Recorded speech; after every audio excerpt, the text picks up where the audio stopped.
আজকে একটি আউল পেন্টিং করছি সূত্রের মাধ্যমে। সূত্র পাশে আমি লিখে দেব 1 2 3 করে। 1 নাম্বার সূত্র হচ্ছে ট্রায়াঙ্গেল, যেটা আমি আগেই এঁকেছি। এবার 2 নাম্বার সূত্র, দু সাইডে দুটো কার্ভ লাইন, অনেকটা ফার্স্ট ব্র্যাকেটের মতন দু সাইডে।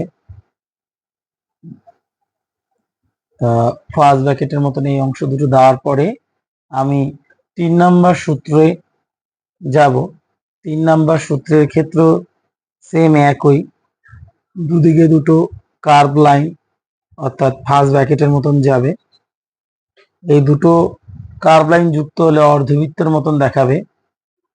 এবার 4 নাম্বার সূত্র, দুটো সার্কেল, দু সাইডে দুটো সার্কেল দিয়ে দেবো চোখ বোঝানোর জন্য। এবার 5 নাম্বার সূত্র অনুসারে আমরা দুটো স্ট্যান্ডিং লাইন টানবো, 1 2 স্ট্যান্ডিং লাইন। এই স্ট্যান্ডিং লাইন দুটো টানার ফলে আউলের অর্থাৎ প্যাঁচার বডিটা তৈরি হয়ে যাবে। এবার আমরা পায়ের জন্য উল্টো ইউ আর 7 নাম্বার হচ্ছে ডাব্লিউ লিখবো, জিগজ্যাগ টাইপের। তো উল্টো ইউ করলাম, এবার জিগজ্যাগ করছি। প্রথমে উল্টো ইউ, তারপরে জিগজ্যাগ, অর্থাৎ কার্ভ লাইন আর জিগজ্যাগ, এটা বললে হবে। এবার 8 নাম্বার সূত্র অনুসারে আমি স্লিপিং লাইন দেব। এই স্লিপিং লাইন দিয়ে গাছের ডালটা হয়ে যাবে। এই গাছের ডাল এমন ভাবে দিতে হবে যাতে যেন পাটা গাছের ডালের মধ্যে রয়েছে। 9 নাম্বার সূত্র, ইউ দেব, বিগ ইউ, অনেকটা বড় করে। এই ইউটা দেওয়াতে লেজ হয়ে যাবে, আর উল্টো করে ইউর মধ্যে আমি ওয়াই দেব, তাহলে লেজের যে ভাঁজ সেটাও চলে আসবে। তাহলে 10 নম্বর সূত্র কমপ্লিট। 11 নম্বর সূত্র আমি আবার কার্ভ লাইন, আবার উল্টো দিকে কার্ভ লাইন, দু সাইডে দুটো কার্ভ লাইন, তাহলে আমার প্যাঁচা ডানা হয়ে গেল। দুটো ডানা কমপ্লিট। এবার আমি গাছের ডালে একটা পাতা অবশ্যই দিতে পারি। সার্কেল করে দিয়ে আমি রাতের দৃশ্য বোঝানোর জন্য একটা চাপ করে দিই। সূত্রগুলো একটা পাশে আমি স্কেল দিয়ে দাগ টেনে রেখে দিলাম, এই সূত্র অনুসারে যাতে আমি শিখতে পারি। এবার রং, হলুদ রং করব ঠোঁটে। প্রথমে হলুদ রং করা হয়ে গেলে এর উপরে শেড দিতে হবে আমার অন্য একটি কালার দিয়ে, সেটা হচ্ছে অরেঞ্জ কালার। তাহলে আমি এবার অরেঞ্জ কালার নেব, নিয়ে ঠোঁটের মধ্যে আমি শেড দিয়ে দেব। আবার আমি লেমন ইয়েলো নেব, নিয়ে মাথার দু সাইডে আমি দিয়ে দেব। কমপ্লিট। এবার অরেঞ্জ কালার দিয়ে দুটো পাই আগে রং করে নেব।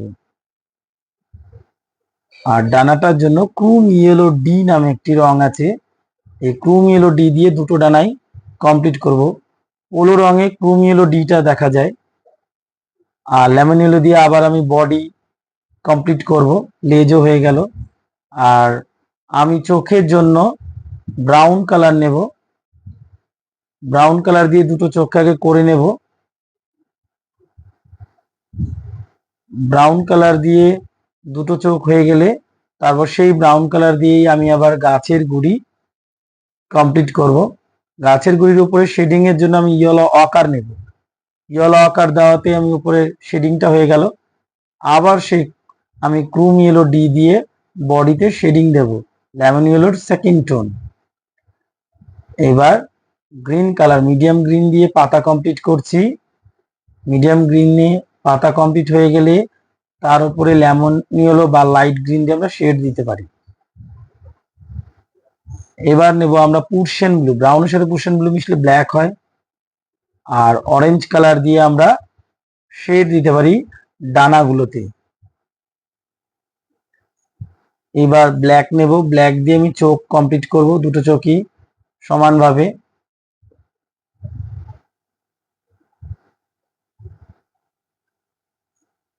এবার চোখের লেন্স দুটো দিয়ে দেবো ছোট ছোট।